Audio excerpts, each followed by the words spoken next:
Maksudnya biasa wae, penting soleh, di hati soleh, rezeki yasmina was, wae taluk wae pangeran, rasa sok suci, rasa sok bener dewi biasa wae. Dunia sekape kersane napa pangeran. Ya sudah seperti ini. Yang soleh kaya salaba malah akhirnya suul khotimah. Padahal dulu disebut hamamatul masjid, tukang itikaf. Gak tahu mulai kok masjid, tapi akhirnya suul khotimah. Wahsi sing mata ini kekasih Nabi, rupane mata ini Hamzah ditakdir husnul khotimah. Makanya itu ya muqallibal qulub tsabbit qalbi ala ini kita tidak pernah tahu. Nah kenapa kalau saya ngaji PD mereka aku muji pangeran, saya tidak pernah mikir awakku, tak penting awakku, penting muji pangeran. Ngaji itu artinya kan muji pangeran, muji ilmune pangeran, ya sudah selesai. Itu aku donga itu mikir awakmu dhewe. Mulane donga mbek ngaji ku derajate dhuwur ngaji, mergo ngaji muji pangeran, nak donga mikir awake dhewe. Makanya masyhur itu ada dua kelompok di masjid, yang satu diskusi halal haram, yang satu berdoa. Nah, terus Nabi keluar dari rumah berdiri sempat ragu, saya kemana? Terus, akhirnya Nabi ngendikan mereka itu berdoa kalau Allah mengabulkan ya disembadani. Tapi mereka belajar halal haram. Itu perintahnya Allah, saya sebagai Nabi. Terus akhirnya Nabi gabung kelompok yang belajar halal haram. Karena belajar halal haram artinya ingin menghidupkan hukumnya Allah Ta'ala. Tapi nak wong donga kepingine iku kabul kajate. Intine mikir awake dhewe. Makanya saya termasuk ulama yang jarang berdoa. Tapi ya berdoa tapi kadang-kadang. Nah kowe kan gak kontribusi ning agama rapati ya itu donga. Oh dasar murahan. Ya tapi piye mulang ya ora payu. Jadi kadang-kadang kula dibantah. Lah jenengan mulangi payu Gus. Lah kula ora payu, donga-donga ngono. Ya tapi aku ngerti pangeran ora bakal nyembadani barno ora Gus. Pangeran ya paling wis dikai sithik ngono cukup ngono. Kula termasuk orang yang enggak setuju ya kalau orang sholawatan terus berlebihan tapi khidmah ini Nabi kurang. Maksudnya gini loh, sholawatan berlebihan ya. Redaksi sholawat tentang Nabi itu kecil. Bukan sholawat jumlahnya enggak, redaksi tentang Nabi itu kecil, sementara tentang keinginannya itu saya tidak suka. Saya suka sholawatan itu ya yang nyifati Nabi banyak, kemudian keinginannya kecil, itu bagus. Kayak Ihya Abdul Hasan Asadili itu, kalau dongo itu jaluknya mau swidik paling baris paling terakhir. Misalnya gini, nahmaduka ya man huwa waladi la ilaha illa anta rahmanur rahim, itu langsung in sampai nyifati Allah itu 99. Buar ngono nganti berkuras-kuras. Lagi terakhir mau jaluk donga sithik. Nah kowe kan enggak muni muji Allah mau basa-basi tok. Alhamdulillah rabbil alamin wassalatu wassalamu ala Muhammadin. Mau nggo syarat tok. Bariku Allahumma inna nas'aluka nganti telung lare. Telung halaman. Tapi pas muji pangeran alhamdulillah rabbil alamin wassalatu wassalamu ala Muhammadin. Bariku terus donga njaluk mapan tolak buala. Yo opo wae. Mana jare pangeran? Muji kekasihku suwi dik dongane kecangkeman. Lah saya tuh gak suka jenis itu. Harusnya sholawatnya itu yang panjang. Maksudnya nyifati Nabi yang panjang. Baru mintanya sedikit. Itu bagus itu. Dia akhlak. Makanya saya diantara sholawat yang senang tuh sholawatnya Habib Ali Al-Habsyi yang ngarang Simtudur. Kalau beliau baca sholawat itu sholatan yattasilu biha ruhul musolli alaihi bih. Bayam basitu fi qalbi sirru nuri ta'alluqi bi wa hubbi wa yuktabu biha bi inayatillahi ta'ala fi hisbi. Jadi dia baca sholawat itu, ya Allah berikan sholawat kepada kekasihmu Muhammad. Dengan sholawat ini rohnya saya, musolli itu rohnya saya yang membaca sholawat bisa sambung dengan rohnya Rasulullah. Dan setelah sambung saya terhitung sebagai orang yang mencintai Rasulullah. Dan saya berharap dari cinta itu saya tertulis sebagai umatnya. Nah, aku kan enggak mau sholawat itu mau saya termasuk orang yang enggak saya loh ya. Tapi ya tetap baik dibanding nganggo primbon ya satu sholawatan ya. Tapi boleh punya etika lah dengan Rasulullah itu. Kalau dongo nyifati Nabi yang banyak ya baru keinginan. Kan banyak tuh sholawat yang seperti yang saya misalnya di kitabnya Sayyid Muhammad ada Allahumma sholli ala sayyidina Muhammad nuri kalam alladzi wa nyifati Nabi itu sampai panjang lebar baru menceritakan hajatnya. Kalau kamu kan enggak nyifati Nabi basa-basi, mau sidik kan. Malah kadang orang misalnya ala Muhammad. Kok ala Muhammad muni Sayyidina aja disoal. Baru kutungannya apa? Panjang. Saya termasuk yang enggak setuju. Karena itu menurut saya kurang etika. Makanya Rasulullah itu kalau berdoa, kalau sudah nyifati Allah, coba tak beri satu contoh saja. Doanya Nabi. Alhamdulillah hamdan yuwafi ni'amahu wa yukafi'u mazidah ya Rabbana lakal hamdu kama yanbaghi li jalali wajhika 'azimi sultanik la nuqsi sana'an 'alaika anta kama asnaita 'ala nafsik. Itu sudah berapa itu nyifatinya? Itu belum doanya tuh. Nah, kamu kan enggak. Allahumma alhamdulillahirabbil alamin Allahumma ya Allah di hajati wes gremeng itu. Seramutu tenan. Jangan gak bakat wali. Nah, cara kula iku sisen dene. Kula yo sering ngamini dongane wong ngono, tapi ning atiku amin itu maksudnya amin barno mawon Gusti. Nanti aku amin tapi amin ku barno mawon Gusti. Wong ora jelas ngono berarti. Jadi aku muni amin tapi amin barno maksudnya ya Allah barno amin ngono maksudnya. Jadi karena tadi setahu saya doanya para nabi, para wali itu memang seperti itu. Ya coba itulah doa tadi aja yang saya sebut itu berapa kalimatnya? Apa? Alhamdulillah hamdan yuwafi ni'amahu wa yukafi mazidah ya Rabbana lakal hamdu kama yanbaghi li jalali wajhika 'azimi sultani la nuqsi sana'an 'alaika anta kama asnaita 'ala. Enggak terhitung pujian saya kepada engkau sebanyak engkau memuji pada diri engkau sendiri. Allahumma inni a'udzu biridhoka min sakhatika fi mu'afatika min uqubatika wa bika minka. Allahumma sholli bi haqqi jabarutika wa bi khawfika. Kan panjang sekali doanya wali-wali itu, tapi semuanya mensifati Allah. Bahkan banyak yang kemudian lupa enggak doa. Coba haji, doa haji itu coba. Labbaik Allahumma labbaik la syarika lak innal hamda wan ni'mata laka wal mulka la syarika lak. Wa ni'mat itu kan labbaik saya siap melaksanakan perintahmu ya Allah sa'dik. Engkau yang punya pujian, engkau la syarika lak. Itu malah enggak ada, jarang malah ada doanya. Itu kalimatnya talbiyah semua. Allahumma antal azil akram itu sudah seperti itu. Karena tadi al-mu'min yashghaluhu sana 'ala Allah min ayyakuna li nafsihi dzakiran. Mukmin sejati adalah sibuk memuja Allah sampai lupa jatah dirinya sendiri. Nah, kowe kan gak mujine Allah basa-basi, dongane tenang. Itu jadi makhluk aneh, itu jadi hubungan mbek pangeran itu wong aneh.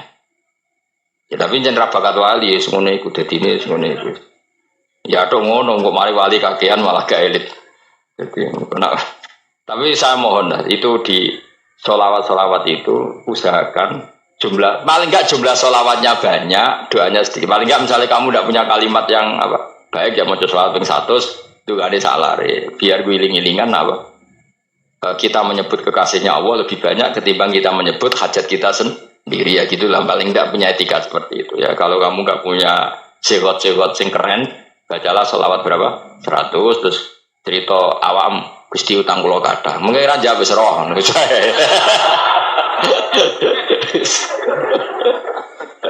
Tapi kan kita menyebut kekasihnya sampai 100, nyebut utang bisa. No coba nyebut kekasih bisa, nyebut utangnya 100. Berarti yang nak ditakoki pangeran, kowe nyebut kekasih wong pira pisan, nyebut utang 100, dasar rayutan ngono-ngono kan.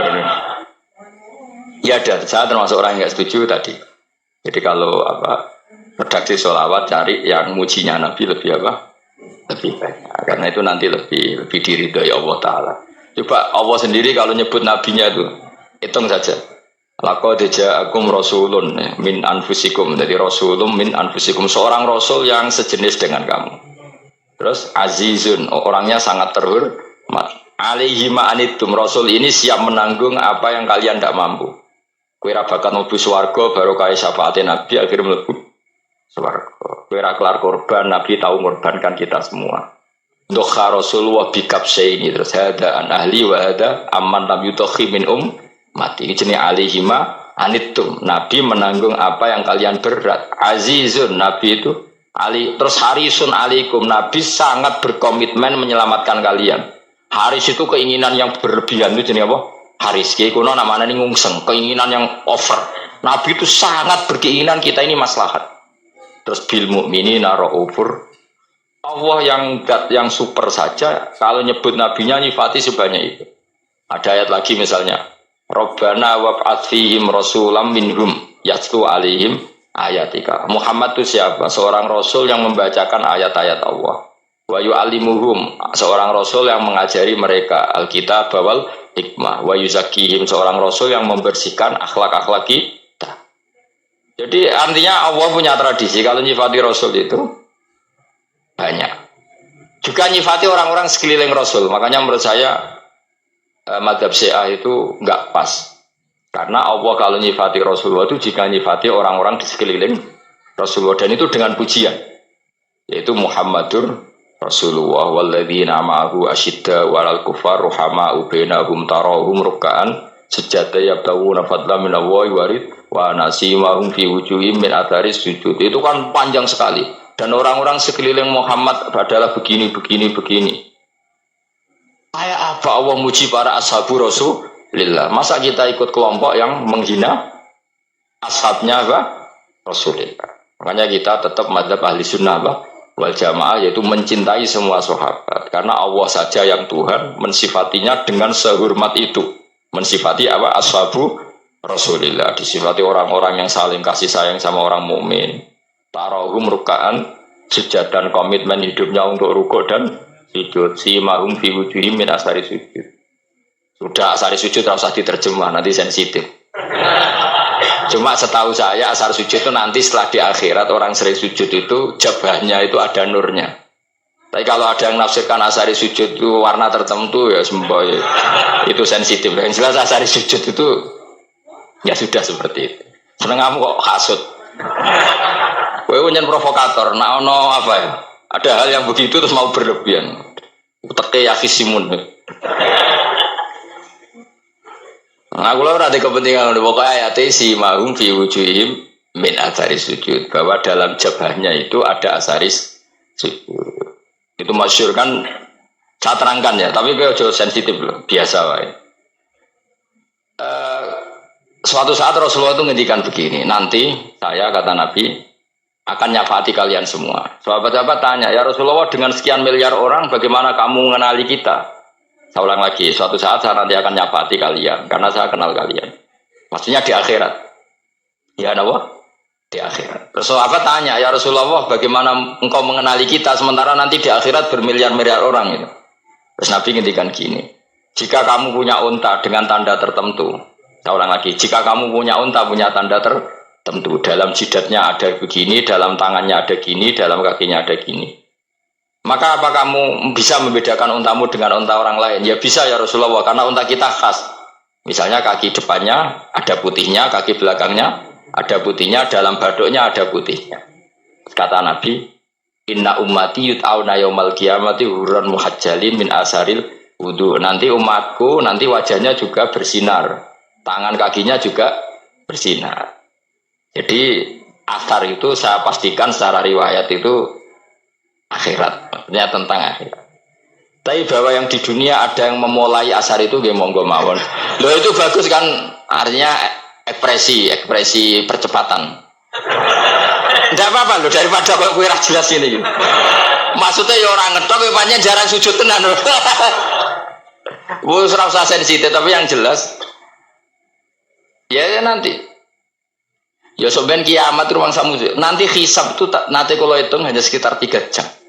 Hisabnya sak dunia itu hanya sekitar, karena malaikat itu tidak kesulitan sama sekali. Tak warai ya. Ini nggak akan salah saya dalam hal ini karena riwayatnya sahihah. Kenapa hisab itu hanya butuh rubu'un nahar, 1/4 dari siang enggak? Anggap saja siang itu 6 jam atau 12 jam, itu aja terserah. Kalau 12 paruhnya kan 6 ya. Seperti 1/4-nya berarti 3. Itu gini. Jadi nanti di mahsyar itu kan yauma tabyaddu wujuh wa taswaddu wujuh. Yaudah yang kafir itu kelap, hilang. Wajahnya, tubuhnya semuanya gelap. Yang mukmin itu semuanya terang. Jadi sudah yang tabyaddu wujuh atas suatu wujuh otomatis terus nyingkap. Terus pergerakannya itu delala yang tabyaddu wujuh itu ke kanan, yang taswaddu wujuh ke kiri. Maka kamu jangan punya sinar yang kelap-kelip, nanti kena bego yang karena gak jelas tadi. Maka kamu harus sinarnya yang sejelas-jelasnya. Hurran muhajjalin min asaril. Bila perlu nur kamu sampai menembus langit saat itu. Makanya ketika orang mukmin sudah nurnya ada di muka, ada di tangan, masih ngendikan Rabbana atmim lana Nurona karena takut masih kena bego tadi. Karena kalau hanya wudhu tok, sikil tok kan, bayangkan di miliaran orang kan bisa agak kelihatan. Tapi kalau nurnya sampai nembus langit kan, itu siapa kok nurnya sampai, kan malaikat langsung tahu. Wah, ini hafal Quran, alim kan insya Allah nurnya itu. Sama zaman itu masih berdoa, Rabbana atmim lana, sempurnakan nur kami. Karena nanti identifikasi malaikat berdasar tadi, kalau ada nur berarti diletakkan ashabal yamin, kalau nggak ada nur, ashabal syimal. Nah malaikat yang dibawa bigo itu kira-kira detail gak? Dugaan saya kalau kelap-kelip pasti kena simal. Wah ini partai kiri mesti kan. Pemenang yang wudhunya mau dulet sirah tok sidik. Karena anak madzhab Syafi'i. Sebetulnya meskipun itu sebaiknya kalau basuh sirah itu kabeh ben ora kelap. Kelip mana aneh pepes terus dulat-dulet tok. Mau iku sebenarnya ya kelap-kelip. Ya sudah ya. Setelah itu kata ngendikane pangeran yu'raful mujrimuna bisimahum fayukhadu bin nawasi wal aqdam. Orang-orang pendosa kelihatan maka diletakkan di kiri. Nah sama yang orang-orang baik simahum fi wujuhim medasai. Jadi ayat itu jelas tentang akhirat. Tapi kira usah terus merovokasi. Seneng kamu kok ya khisimun. Maksudnya provokator gitu. Jadi nanti yang mukmin jelas nurnya. Dan nur ini nanti dengan kadar iman kamu, perilaku kamu. Ada yang kelap-kelip, ada yang... Nah yang kelap-kelip ini orang kena bigo itu tadi. Nanti setelah kena bigo ikut ashabis simal, yang kelap-kelip disortir lagi malaikat yang bagian detail kan ada nanti. Nah ini terus ditubir neraka. Yang kafir benar-benar neraka, yang ini ditubir neraka. Nah, itu nanti ini yang ngel-ngelo kanjeng Nabi digoleki ya ini itu. Mana sakit kanjeng Nabi, mana ono kiai soleh darani, nah iso soleh dewi sakit Nabi mereka terus goleki ndi umatku sing kelip-kelip gitu. Dicari disapa. Ya imma langsung dituruti Allah, wa imma diubasin neraka. Ya terserah rencanamu piye kon aku kowe. Tapi yang jelas apa? Kiamat itu cepat sekali karena tadi ada identifikasi tadi. Makanya hanya cukup 3 jam karena tadi yang jelek kelihatan jelek, yang baik kelihatan baik. Makanya cepat. Ya oraful mujrimuna bisimahum, orang pendosa dikenali lewat alamatnya yaitu taswadu apa? Wujuh. Kalau orang baik dikenali lewat tabyadu wujuh. Nah terus setelah nyingkir, ini ngono tak warai kiamat. Setelah nyingkir itu faduri babenahum bisuril lahu bab. Setelah tersingkir tadi terus lalu ada pintu penghalang, pintu pemisah. Nah pintu pemisah tadi yang sisi kanan langsung jadi surga, yang sisi kiri jadi neraka. Itu disebut faduri babenahum bisuril lahu bab batinu fi rahmatu wa dhahiruhu min qibalihil adzab. Yang pintu arah kanan otomatis wilayah surga, yang pintu kiri otomatis wilayah neraka. Nah problemnya ketika penutupan pintu itu yang kelap-kelip itu katut kemana ini yang makanya kamu jangan malok partai yang apa kelap-kelip yang nggak jelas itu koalisi kemana ya. Kalau partai besar kan iso nyalon presiden, partai kecil ini kan ikut mana ini kan sing sak ngisore 1%, 2% ini kan repot. Loh, coba misalnya nur kamu 2%, berarti gelap kamu kan 98%. Kira-kira malaikat mengkategorikan kemana coba? Ayo jawab. Gelap. Loh, kode semangat. Padahal itu bagian dari kamu. Kalau satu tubuh itu sinarnya hanya 2%. Kira-kira kategorinya itu partai gelap, partai terang. Kode semangat kok ya deh. Berarti kegaruk kemana? Kiri. Tapi bisa saja malaikat cara berpikir gini. Tapi kok ada cahayanya ya? Padahal kata Allah, yang bercahaya ashabul yamin. Kan nggak ada bilang cahaya terang. Bisa saja malaikat, alhamdulillah berpikir begitu. Ya nanti kita rayu saja supaya berpikir ini kan yang penting ada cahaya. Kan Allah tidak bilang terang apa kelap-kelip. Ya mungkin saja asal ada cahaya dikategorikan lahu nur, punya apa? Nur. Tapi yang jelas saat itu pun yang sudah punya cahaya masih berdoa Rabbana atsmim lana nurona. Ya Allah saya mohon sekali nur-nur kami sempurna. Jadi ini saya bantu teman-teman yang hafid-hafid supaya tahu maknanya ya. Dan yang nggak hafid ya dengar ya. Kalau nur itu penting. Makanya Nabi itu kayak apa? Nabi itu orang super. Itu kalau ngendikan qawamat al min fawqi nuran wa min tahti nuran wa an yamini nuran wa an simali nuran, sampai terakhir Nabi masih mendoa untuk dirinya waj'ali nuran, dan semua tubuh saya jadi nur. Jadi Nabi sudah gitu. Ya Allah, jadikan sisi depanku nur, belakang kami nur, kanan nur, kiri nur. Terakhir itu apa? Waj'alni nuran, dan doa semoga semua tubuh saya jadi. Itu termasuk doa yang sering saya baca. Karena saya takut kelap-kelip tadi, ini bahaya ini kalau malaikat. Saya tidak tahu cara berpikir malaikat tadi. Apa ngitung 98% maka dikategorikan apa? Gelap. Apa dihitung nurnya saja? Wong instruksinya Allah kan yang ada nur ashabul yamin. Meskipun kelap-kelip kan punya nur. Saya tidak tahu nanti ikut 2% ikut mana kalau di partai koalisi itu. Ikut yang menang biasanya, ikut yang apa? Ya paham ya, makanya saya mohon kalau wudhu itu usahakan sempurna, terutama wudhu sholat. Kalau nggak wudhu sholat itu sebaiknya nggak sempurna, supaya ada bedanya wudhu sholat sama wudhu tidak sholat. Rasulullah itu masyhur gitu ya. Rasulullah itu kadang tawaddu'a wudhu'an khafifan, wudhu yang sederhana, yaitu hanya sekali-sekali dan tidak sempurna. Ketika ditanya as-sholat ya Rasulullah, tidak. Misalnya saya habis makan mau tidur, biasanya ya wudhu, tapi tentu tidak perlu sesempurna kayak wudhu sholat, biar ada bedanya. Rasulullah juga gitu, beberapa kali beliau wudhu, tapi tidak sesempurna wudhunya untuk sholat. Masyhur itu di riwayat tawaddu'a wudhu'an khafifan duna wudhu'ihi lis sholat. Tapi kalau wudhu untuk sholat asbaghal wudhu, menyempurnakan wudhu. Jadi supaya ada bedanya wudhu sholat dan wudhu tidak sholat.